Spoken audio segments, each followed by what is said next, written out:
Assalamu alaikum warahmatullah. This is Hazrat Ali, lecturer in English, Imam Masjid Science College. Today, I will discuss about a very important topics of English grammar, and this is voice. आज আমরা voice নিয়ে আলোচনা করব। তো voice নিয়ে আলোচনা করার আগে ছোট্ট একটা গল্প তোমাদের জন্য। যদি তুমি কখনো পরীক্ষা দিতে যাও এবং পরীক্ষা দিতে গেলে পরীক্ষা শুরু হয়ে গেল, কোশ্চেন দিয়ে দিল টিচারে, তুমি সব কোশ্চেন পারো, বাট তোমার কাছে কলম নাই, এখন তুমি কি করবে? লিখতে পারবে? লিখতে পারবে না। তার মানে কি, পরীক্ষায় যাওয়ার আগে যেসব জিনিসগুলো প্রয়োজন সেগুলো নিয়ে যেতে হবে, তারপরে পরীক্ষা অ্যাটেন্ড করতে হবে। দেন পরীক্ষায় কি আসবে না আসবে এটা কিন্তু পরের ব্যাপার, প্রয়োজনীয় জিনিসগুলো আগে নিয়ে যেতে হবে। ঠিক তেমনি আজকে আমরা ভয়েস শুরু করব, কিন্তু এই ভয়েস শুরু করার আগে ভয়েস বুঝতে পারার জন্য আমাদের কোন জিনিসগুলো প্রয়োজন সেগুলো আমরা একটু জেনে নেই। ভয়েস শুরু করার আগে আমাদের যে জিনিসগুলো জানার প্রয়োজন সেগুলো হচ্ছে, আমরা এখানে বোর্ডে দেওয়া আছে দেখতে পাচ্ছি আমরা, টেন্সেস। তার মানে টেন্স নির্ণয় করতে হবে, কোনটা কোন টেন্স সেটা আমাদেরকে ফার্স্টে বুঝতে হবে। সেই টেন্স অনুযায়ী আমাদেরকে ভয়েসগুলোর যে রুলস আছে সেই রুলসগুলো ইউজ করতে হবে, তাহলে অবশ্যই আমাদেরকে টেন্স বুঝতে হবে। তারপরে আছে সেন্টেন্সেস। একটা সেন্টেন্স কোন সেন্টেন্সে আছে, অ্যাসার্টিভ নাকি ইন্টারোগেটিভ নাকি ইম্পারেটিভ, এটা অবশ্যই আমাকে দেখে চিনতে হবে। দেন নাউন প্রোনাউনের সাবজেক্টিভ এবং অবজেক্টিভ ফর্ম আছে। এই নাউন প্রোনাউনের সাবজেক্টিভ এবং অবজেক্টিভ ফর্ম কী সেগুলো আমাদেরকে অবশ্যই জানার প্রয়োজন। আর একটা জিনিস আছে খুবই ইম্পর্টেন্ট, সেটা হচ্ছে to be verb. To be verb যেগুলো আছে, আমি, যার, অজার, বিন, বিং, এগুলো টু বি ভার্ব বলতে আমরা কোন ভার্বগুলোকে বুঝি এগুলো অবশ্যই আমাদেরকে জানতে হবে। এখন আমরা আসি মূল আলোচনায়। ভয়েস। ভয়েস বলতে কি বোঝায়? ভয়েস হচ্ছে ক্রিয়ার প্রকাশভঙ্গিমা। ক্রিয়ার প্রকাশভঙ্গিমা দেখে আমরা বুঝতে পারি কোনো সেন্টেন্সের সাবজেক্ট কি কোনো কাজ করে নাকি সাবজেক্টের কাজ অবজেক্ট দিয়ে করানো হয়। সাবজেক্টের কাজ কখনো অবজেক্ট করে, আবার সাবজেক্টের কাজ কখনো সাবজেক্টই করে। যখন সাবজেক্টের কাজ সাবজেক্টই করে তখন সেটা হয় অ্যাক্টিভ ভয়েস, আর যখন সাবজেক্টের কাজ অবজেক্টের উপরে গিয়ে পড়ে তার মানে হচ্ছে সাবজেক্টের কাজ অবজেক্ট দ্বারা সম্পূর্ণ করা হয়, তখন সেটাকে বলা হচ্ছে প্যাসিভ ভয়েস। আমাদের মূল আলোচনা হচ্ছে আমাদের অ্যাক্টিভ থেকে প্যাসিভ আমরা কিভাবে পরিবর্তন করব, অথবা প্যাসিভ থেকে অ্যাক্টিভ কিভাবে পরিবর্তন করব সেই আলোচনায় আমরা আসি। আমরা এখানে দেখতে পাচ্ছি যে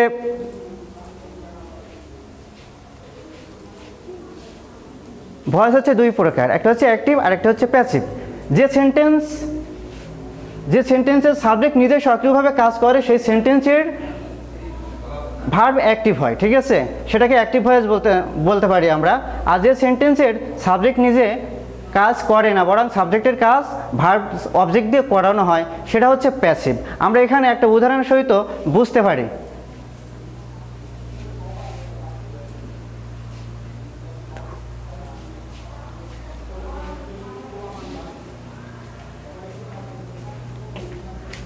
I writes poem. I writes poem. এটা হচ্ছে active. I writes poem. I write poems, এটা হচ্ছে অ্যাক্টিভ সেন্টেন্স, এবং এটাকে প্যাসিভ করার জন্য আমাদের কি করতে হবে? তাহলে অবশ্যই অ্যাক্টিভ থেকে প্যাসিভ যাওয়ার জন্য কিছু রুলস আছে, সেই রুলসগুলো আমাদেরকে জানতে হবে। ফার্স্টে আমরা কি করব, আমাদের জানতে হবে এটা কোন টেন্স। এটা হচ্ছে প্রেজেন্ট ইনডেফিনাইট টেন্স আছে, এবং এখানে সাবজেক্ট কি আছে, অবজেক্ট কি আছে সেটা আমাদেরকে জানতে হবে। আমরা ফার্স্টে কি করব, অবজেক্টকে সাবজেক্টে লিখব, এবং সেটাকে কি করব, ওই অবজেক্টের সাবজেক্টিভ রূপ আছে সেই সাবজেক্টিভ রূপটাই লিখব। এখানে পয়েমসের সাবজেক্টিভ রূপ হচ্ছে পয়েমসি, কারণ নাউনের অবজেক্ট এবং সাবজেক্ট একই হয়। প্রোনাউনের সাবজেক্টিভ অবজেক্টিভ রূপ আলাদা আছে, তো এখানে পয়েমসের অবজেক্টিভ রূপ আলাদা লেখা লাগছে না। আমরা ফার্স্টে লিখলাম পয়েমস, এরপরে আমরা আর লিখলাম, তারপরে লিখলাম রিটেন, তারপরে বাই, তারপরে মি। আমরা একটা জিনিস খেয়াল করলে বুঝতে পারি যে এই সেন্টেন্সটা কীভাবে হলো। সাবজেক্টকে আমরা অবজেক্টে লিখলাম, তার আগে অবজেক্টকে আমরা সাবজেক্ট করে লিখলাম, অবজেক্টকে সাবজেক্ট করে লিখলাম, তারপর আর লিখলাম, তারপরে রিটেন লিখলাম, তারপরে বাই, তারপরে মি। এই আর কোন নিয়ম অনুসারে আসলো আর রিটেন কোন নিয়ম অনুসারে আসলো সেটা আমাদেরকে জানতে হবে। যাই হোক, এটা হচ্ছে একটা ভয়েসের পরিবর্তন, নর্মালি একটা উদাহরণ হিসেবে বোঝানো হচ্ছে। এখন আমাদের যেটা করতে হবে, আমরা টেন্স অনুযায়ী ভয়েসের চেঞ্জ করব। Present indefinite tense, past indefinite tense, future indefinite tense, প্রত্যেকের আলাদা আলাদা রুলস আছে। আমরা ফার্স্টে সকল টেন্সের ইনডেফিনাইটগুলো আলোচনা করব। তো এখানে আছে ইনডেফিনাইট টেন্স, এর ক্ষেত্রে প্যাসিভ ভয়েসের স্ট্রাকচার। যখন কোনো একটা সেন্টেন্স ইনডেফিনাইট টেন্স হবে তখন তার স্ট্রাকচার কেমন হবে? প্রথম আমরা কি লিখব, অবজেক্টের সাবজেক্টিভ রূপ আমরা লিখব। তার মানে কি, আমরা এখানে উপরে দেখতে পাচ্ছি যে আই রাইট পোয়েমস, সেন্টেন্সের আনসার হচ্ছে কি, poems are written by me. এখানে কি হচ্ছে, অবজেক্টকে আমরা সাবজেক্টে লিখলাম এবং অবজেক্টের সাবজেক্টিভ প্রুফ হচ্ছে একই, তাই একই আছে, এখানে কোনো পরিবর্তন হয়নি। তাহলে অবজেক্টের সাবজেক্টিভ প্রুফ আমাদের সাবজেক্ট হিসেবে আনতে হবে, সেজন্য বলা হচ্ছে অবজেক্টস সাবজেক্ট, তার মানে অবজেক্টের সাবজেক্টিভ প্রুফ। তারপর আমরা কি লিখবো? Am is at. আমরা অ্যাম ইজ অ্যাট থেকে যখন একটা আনবো আমাদের অলওয়েজ প্যাসিভে অতিরিক্ত একটা ভার্ব হবে এবং সেই ভার্বটা বি ভার্ব থেকে আসে। তো বি ভার্বের প্রেজেন্ট রূপগুলো হচ্ছে অ্যাম ইজ অ্যাট। আমরা অ্যাম ইজ অ্যাট থেকে যে কোনো একটা ইউজ করবো, কীভাবে ইউজ করবো? সাবজেক্ট অনুযায়ী, যেমন আয়ের সাথে অ্যাম হয়, আর হির সাথে ইজ হয়, দের সাথে আর হয়, যে কোনো একটা আমরা ইউজ করব। তারপরে কি লিখবো? ভার্ব। এখানে যে ভার্বটা আছে এখানে ছিল রাইট, এই রাইটের অলওয়েজ থার্ড ফর্ম হবে, প্যাসিভে অলওয়েজ ভার্বের থার্ড ফর্ম হয়, তাই আমরা ভার্ব এর পাস্ট পার্টিসিপল ফর্ম লিখবো। তারপরে কি লিখবো? একটা বাই লিখবো। তারপরে কি করব? আমাদের যে ওখানে সাবজেক্ট ছিল আগে, ওই সাবজেক্টের অবজেক্টিভ রূপ লিখবো। ওখানে আমরা সাবজেক্টে যে আই ছিল ওটা হচ্ছে সাবজেক্টিভ রূপ। এখন আমরা ওই সাবজেক্টকে আমরা যখন অবজেক্টে লিখবো তখন ওই আই অবশ্যই লিখবো না, আমরা কি করব? ওই আয়ের অবজেক্টিভ রূপ আছে সেটা লিখবো। এটা হচ্ছে প্রেজেন্ট ইনডিফিনিট টেন্সের স্ট্রাকচার। প্রত্যেকটা টেন্সে স্ট্রাকচার একই রকম, শুধুমাত্র সামান্য কিছু পরিবর্তন আছে। আমরা একটু উদাহরণ দেখি এখন। She praises me. এখন আমরা কি করব? সাবজেক্টকে অবজেক্টের দিকে নিয়ে যাবো, আর এই যে অবজেক্ট আমরা ফার্স্টে সাবজেক্টে লিখবো। এখানে মি আছে অবজেক্ট, মিকে আমরা সাবজেক্টে লিখলাম আই, মির সাবজেক্টিভ ফর্ম হচ্ছে আই। তারপরে এম, যেহেতু এখানে বলা হয়েছিল অ্যাম ইজ অ্যাট থেকে যে কোনো একটা আসবে, তাহলে আয়ের পরে এম। তারপরে আমরা কি লিখলাম? প্রেইজ। এখানে প্রেইজ এসেছিল, এটা হচ্ছে ভার্বের প্রেজেন্ট ফর্ম। আমরা কি করব? এটার অলওয়েজ থার্ড ফর্ম লিখবো। আর থার্ড ফর্মের সাথে কখনো তার এস বাই এস হয় না, শুধুমাত্র প্রেজেন্ট ফর্মের সাথেই হয়, তাই এস বাই এসও বাদ গিয়েছে, প্রেইজ। তারপরে বাই, তারপরে এই শির অবজেক্টিভ ফর্ম হার আমরা লিখে দিলাম, হয়ে গেল। পরবর্তীতে আরেকটা সেন্টেন্স আমরা দেখি। I praise her. I praise her, আগে ছিল she praises me, subject third পারসনের কারণে এস বাই এস হয়েছিল, যাই হোক এখানে ফার্স্ট পারসন, তাই এখানে এস বাই এস হয়নি। আই প্রেইজ হার, আমরা সেম স্টাইলে কি করব? এই হারকে সাবজেক্টে নিয়ে আসবে এবং হারের সাবজেক্টিভ ফর্ম হচ্ছে শি। আগেই বলে নিয়েছি এই নাউন প্রোনাউনের সাবজেক্টিভ অবজেক্টিভ ফর্ম অবশ্যই আমাদেরকে জানতে হবে। হারের সাবজেক্টিভ ফর্ম শি, আমরা শি লিখলাম। তারপরে শির পরে যেহেতু present tense am is at থেকে যে কোনো একটা আসবে, আমরা ইজ নিয়ে আসলাম। তারপরে প্রেইজ ছিল, প্রেইজের থার্ড ফর্ম হচ্ছে প্রেইজড, পাস্ট পার্টিসিপল ফর্ম। তারপরে বাই, তারপরে আমরা মি নিয়ে আসলাম। মি কোথা থেকে আসলো? আয়ের অবজেক্টিভ ফর্ম হচ্ছে মি। এইগুলো হচ্ছে প্রেজেন্ট ইনডিফিনিট টেন্স। এরপরে পাস্ট ইনডিফিনিট টেন্স। তাহলে পাস্ট ইনডিফিনিট টেন্সের ক্ষেত্রে কি হবে? রুলসগুলো আগের মতো, ওই প্রথম অবজেক্টের সাবজেক্টিভ ফর্ম, তারপরে ওয়াজ ওয়ার থেকে আসবে, যে বিভার্ব আছে ওখানে ওয়াজ ওয়ার থেকে আসবে, তারপরে ভার্বের পাস্ট পার্টিসিপল, তারপরে বাই, তারপরে সাবজেক্টের অবজেক্টিভ ফর্ম। তাহলে কি দেখা যাচ্ছে? একটা জিনিস আমাদের ক্লিয়ারলি বুঝতে হবে, আমরা যখন কোনো একটা সেন্টেন্সকে প্যাসিভ করব তখন আমরা দুইটা জিনিস বেশি পাচ্ছি। একটা অ্যাক্টিভ সেন্টেন্সে আমরা যদি 3টা ওয়ার্ড পাই, প্যাসিভে গিয়ে কী হচ্ছে? 5টা ওয়ার্ড হচ্ছে, 2টা ওয়ার্ড বেশি হচ্ছে, যার একটা হচ্ছে অতিরিক্ত অক্সিলারি ভার্ব, আরেকটা হচ্ছে অতিরিক্ত বাই। এই দুইটা জিনিস আমাদের সবসময় মাথায় রাখতে হবে, যে অতিরিক্ত অক্সিলারি ভার্ব অবশ্যই আমাকে আনতে হবে এবং বাই আনতে হবে। আরেকটা জিনিস হচ্ছে কি? প্যাসিভে মূল ভার্ব অলওয়েজ থার্ড ফর্ম হবে। তো এখানে তাহলে আমরা কি দেখতে পাচ্ছি? পাস্ট টেন্সে she praised me, past indefinite tense. তাহলে আমরা এখানে আগের মতোই এই অবজেক্টকে সাবজেক্টে নিয়ে আসবে এবং অবজেক্টের সাবজেক্টিভ রূপ আই, মির সাবজেক্টিভ রূপ আই, তারপরে অতিরিক্ত অক্সিলারি ভার্ব হচ্ছে এই অজ ওয়ার্ড থেকে যে কোনো একটা আসবে, এটা হচ্ছে সাবজেক্ট অনুযায়ী আসবে কারণ আয়ের পরে অজ হয়। তারপরে অজ লিখলাম, প্রেইজড ভার্বের থার্ড ফর্ম, এরপরে বাই হার। এখানে দেখতে পাচ্ছি ভার্বের এখানে যে ফর্মটা আছে এটা সেকেন্ড ফর্ম, এখানে সেকেন্ড ফর্ম আর থার্ড ফর্ম একই, তাই মনে হচ্ছে পরিবর্তন হয়নি, আসলে কিন্তু পরিবর্তন হয়েছে। কিন্তু থার্ড ফর্মে আমরা গিয়ে কি পাচ্ছি? সেকেন্ড ফর্ম এবং থার্ড ফর্ম একই ছিল। বাই, এরপরে কি শির অবজেক্টিভ ফর্ম হচ্ছে হার। সেকেন্ড সেন্টেন্স আমরা কি দেখতে পাচ্ছি? She praised them, she praised them, সে তাদেরকে উৎসাহিত করেছিল। এর এর প্যাসিভ কি হবে? দেমের সাবজেক্টিভ ফর্ম হচ্ছে দে, তারপরে অতিরিক্ত অক্সিলারি ভার্ব ওয়ার, তারপরে ভার্বের থার্ড ফর্ম প্রেইজড বাই, এই শির objective form her.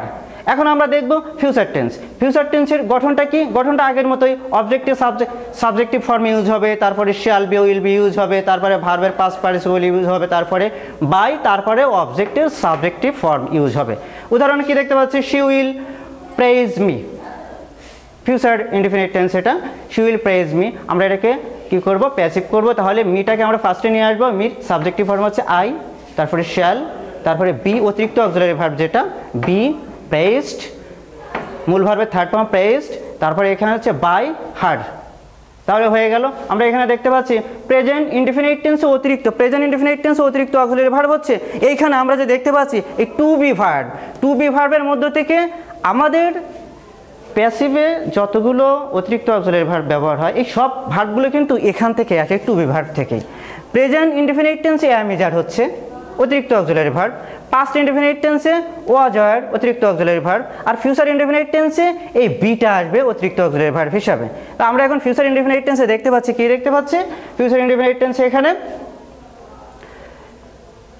she will praise me, তাহলে এখানে she will তো আগে ছিল, এখন উইলের পরিবর্তে she পরে উইল ইউজ হয়, কিন্তু আয়ের পরে শ্যাল ইউজ হয়, তাই শ্যাল ইউজ হয়েছে, শ্যাল উইল যে কোনো একটা ইউজ হওয়ার কথা হয়েছে। এই বিটা কিন্তু ফিউচার ইনডিফিনিট টেন্স হিসেবে অতিরিক্ত অক্সিলারি ভার্ব আসছে। আর আগেই বলা হয়েছে সকল প্যাসিভে ভার্বের থার্ড ফর্ম আসলো, তারপরে যথারীতি আগের নিয়ম অনুসারে বাই হার্ড, এরপরে she will praise him, he will be, ওই বি অতিরিক্ত অক্সিলারি ভার্ব, ভার্বের third form by her, same আগের মতোই।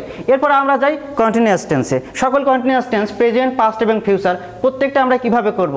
আসলে একটা টেন্স আমরা করলে যে নিয়মগুলো প্রয়োজন এখানে কিন্তু 80% নিয়ম চলে আসে। আর যখন আমরা আবার পাস্টে যাব, ফিউচারে যাব, যে কোনো টেন্স আমরা পরিবর্তন করতে পারি, কিন্তু মূল নিয়ম 80% একই থাকতেছে। তাই যে কোনো একটা সেন্টেন্স খুব সুন্দরভাবে আমরা বুঝতে পারলে বাকিগুলো আমাদের বুঝতে সমস্যা হবে না। এখন আমরা কন্টিনিউয়াস নিয়ে আলোচনা করব। কন্টিনিউয়াস টেন্সের এখানে উদাহরণ দেওয়া আছে,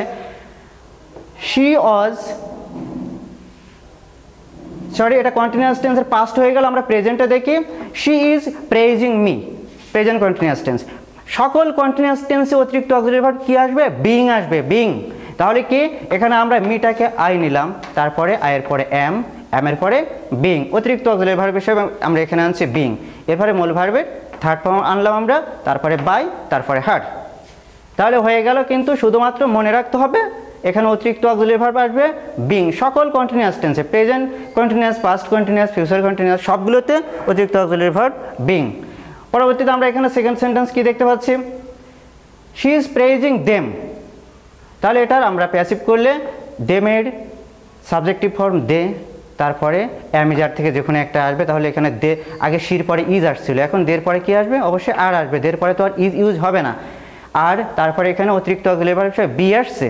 আসলে এখানে মূল কাহিনী হচ্ছে অতিরিক্ত অক্সিলারি ভার্ব হিসেবে বি আসছে, কিন্তু এটা কন্টিনিউয়াস হওয়ার কারণে আগে যে প্রেজিং এর সাথে আইএনজি যোগ ছিল ওই আইএনজিটা এখানে যোগ হয়েছে।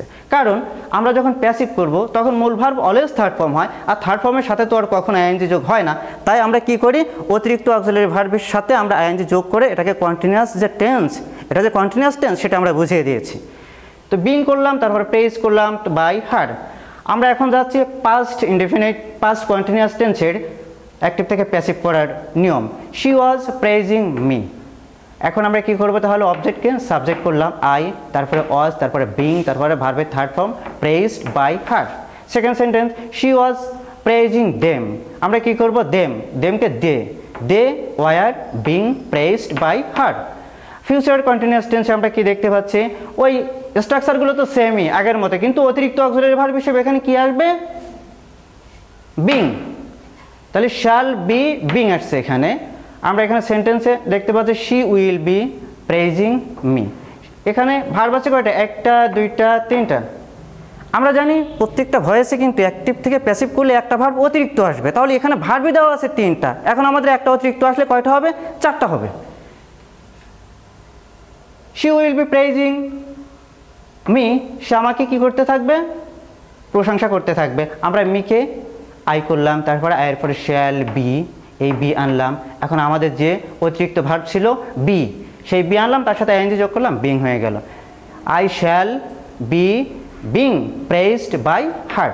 আমরা অবশ্যই সব কিছুই বুঝতে পারছি। অতিরিক্ত অক্সিলারি ভার্ব বিং আসলো, ভার্বের থার্ড ফর্ম অলওয়েজ হবে বাই, আগের নিয়মেই হার, এখানে শির অবজেক্টিভ ফর্ম হার। এই সাবজেক্টিভ ফর্ম অবজেক্টিভ ফর্মগুলো আমরা ঠিকমতো বুঝতে পারলে, জানা থাকলে আমরা ইজিলি এই কোশ্চেনের আনসারগুলো করতে পারি। এরপরে আমরা কি করলাম? প্রেজেন্ট করলাম, প্রেজেন্টের ইনডিফিনিট কন্টিনিউয়াস করলাম। এরপরে আমরা কিসে যাব? আমরা প্রেজেন্টের কি করলাম? ইনডিফিনিট করলাম, কন্টিনিউয়াস করলাম। পাস্টের ইনডিফিনিট করলাম, কন্টিনিউয়াস করলাম। ফিউচারের ইনডিফিনিট করলাম, কন্টিনিউয়াস করলাম। এখন আমরা সবগুলোর পারফেক্টে যাই। পারফেক্টে গিয়ে আমরা এখানে দেখতে পাচ্ছি উদাহরণ আছে শি হ্যাজ প্রেজড হিম, এটা হচ্ছে প্রেজেন্ট পারফেক্ট। তো প্রেজেন্ট পারফেক্টে এখানে ভার্ব আছে 2টা, তাহলে প্যাসিভগুলো অবশ্যই ভার্ব হবে 3টা। আর একটা জিনিস হচ্ছে আমাদের এখানে যে বি ভার্ব আছে, এখন আমাদের সকল পারফেক্টে কিন্তু আমাদের এই বিন অতিরিক্ত ভার্ব হিসেবে ইউজ হবে সকল পারফেক্টে। তাহলে কিন্তু ইজি, এখানে অতিরিক্ত ভার্ব হিসেবে আগে যেমন অ্যাম ইজার ছিল কোনটা ইউজ করব ঝামেলা ছিল, ওয়াজার ছিল ঝামেলা ছিল, এখন বিন এটা সব থেকে সহজ, কারণ সকল পারফেক্টে আমরা বিন অতিরিক্ত ভার্ব হিসেবে যোগ করলে কিন্তু আমাদের প্যাসিভ হয়ে যাচ্ছে। এখন আমরা উদাহরণে দেখি কিভাবে আমাদের বিন ওয়ার্ডটা ইউজ করতে হবে। হি হ্যাজ প্রেইজড হিম, তাহলে হিমকে আমরা হি করলাম, তারপরে হ্যাজ লিখলাম, এরপরে হ্যাজের পরে অতিরিক্ত সেই পারফেক্টের বিন আমরা ইউজ করলাম, ভার্বের থার্ড ফর্ম করলাম, তারপরে বাই, এরপরে শিকে আমরা হার করে দিলাম। সেকেন্ড সেন্টেন্সে শি হ্যাজ প্রেইজড মি, আমরা একই কাজ করব, মিকে আই করে দিলাম, তারপরে আয়ের পরে হ্যাভ এবং হ্যাজের যে কোনো একটা তো ইউজ হবে, শির পরে হ্যাজ ছিল, আয়ের পরে অবশ্যই হ্যাভ হবে, তারপরে অতিরিক্ত verb been praised by her হয়ে গেল। তারপরে এখন আমরা দেখতে পাচ্ছি পাস্ট টেন্সে, এটা ছিল প্রেজেন্ট পারফেক্ট, এখন হচ্ছে পাস্ট পারফেক্ট। তাহলে পাস্ট পারফেক্টে আমরা কি করব, আমাদের সবথেকে বড় সমস্যা হচ্ছে আমরা যদি এই সেন্টেন্সটা থেকে বুঝতে পারি যেটা পারফেক্ট টেন্স, তাহলে আমরা কিন্তু বিনটা খুব সহজে ইউজ করতে পারবো। বাট আমরা যারা টেন্স বুঝি না তাদের অবশ্যই আগে টেন্সটা ঠিকঠাক মতো বুঝে তারপরে যদি আমরা এই লেকচারগুলো শুনি তাহলে বেশি ফ্রুটফুল হবে। এখন আমরা শি হ্যাড প্রেইজড মি, মিকে আই করে দিলাম, তারপরে হ্যাড, তারপরে অতিরিক্ত ভার্ব হিসেবে বিন, তারপরে প্রেইজড, তারপরে বাই, তারপরে হার, এরপরে future perfect tense she will have প্রেইজড me. তাহলে এখানে কি হবে, মিকে আমরা আই করে দিলাম, তারপরে এখানে শির পরে উইল ছিল, এখন আয়ের পরে অবশ্যই শ্যাল হবে, আই শ্যাল হ্যাভ, অতিরিক্ত ভার্ব হিসেবে বিন, মূল ভার্বের থার্ড ফর্ম এখানে ছিল, এখানে আবারও আছে third form, praised by her. এরপরে আছে she will have praised him, হিমকে আমরা কি করে দিলাম, হি করে দিলাম, তারপরে উইল, তারপরে হ্যাভ, তারপরে অতিরিক্ত ভার্ব হিসেবে বিন, তারপরে প্রেইজড বাই হার। তাহলে এই গেল হচ্ছে টেন্সের পরিবর্তন, প্রেজেন্ট পাস্ট ফিউচার, 3টা টেন্সের আমরা ভয়েস করে ফেললাম। কিন্তু এইগুলো সব ছিল আমাদের অ্যাসার্টিভ সেন্টেন্সের, এগুলো সব অ্যাসার্টিভ সেন্টেন্স ছিল। আমাদের আরও সেন্টেন্স আছে, একটা হচ্ছে ইন্টারোগেটিভ আছে, ইম্পারেটিভ আছে, এগুলো নিয়ে আমাদেরকে আলোচনা করতে হবে। আজকের আলোচনা এ পর্যন্ত আমাদের। তবে সবাইকে বলবো আমরা যেন সবাই ফার্স্টে টেন্সটা ঠিকঠাক মতো শিখি। এখানে যেগুলো বলা হচ্ছে টেন্স আমি পারি না, তাহলে আমরা কিন্তু ভয়েস পারবো না। যতই আমরা টিচারের লেকচার দেখি, যতই পড়ি না কেন, আমরা এগুলো পারবো না। আমরা ফার্স্টে সুন্দর করে টেন্স শিখবো, টেন্স নির্ণয় করতে শিখবো, সেন্টেন্স শিখবো, সেন্টেন্স নির্ণয় করতে শিখবো। এখানে টু বি ভার্ব আছে, টু বি ভার্ব কোনগুলো সেগুলো শিখবো। তারপরে নাউন প্রোনাউন, যেটা আমরা কি করি, সাবজেক্টকে অবজেক্ট করি, অবজেক্টকে সাবজেক্ট করি। তাহলে এইগুলো সাবজেক্টের একটা ওয়ার্ডের সাবজেক্টিভ রূপ কী, একটা প্রোনাউনের অবজেক্টিভ রূপ কী, সেটা আমাদেরকে অবশ্যই জানতে হবে। তা না জানলে কিন্তু আমাদের শুধু টাইম নষ্ট হবে আর পরিশ্রম হবে, সময় শুধুই নষ্ট হবে, এটা কোনো কাজে আসবে না। তাই আমরা আগেরটা যেন আগে শিখে আমরা ভয়েসটা শিখি, তাহলে আমাদের উপকার হবে। ঠিক আছে, আশা করছি সবাই টেন্স এবং সেন্টেন্স, নাউন প্রোনাউনের সাবজেক্টিভ অবজেক্টিভ রূপগুলো শিখে এগুলো দেখবে, তাহলে ইনশাল্লাহ সবারই এটা উপকারে আসবে। আজকের মধ্যে সবাই ভালো থাকবে। আসসালামু আলাইকুম।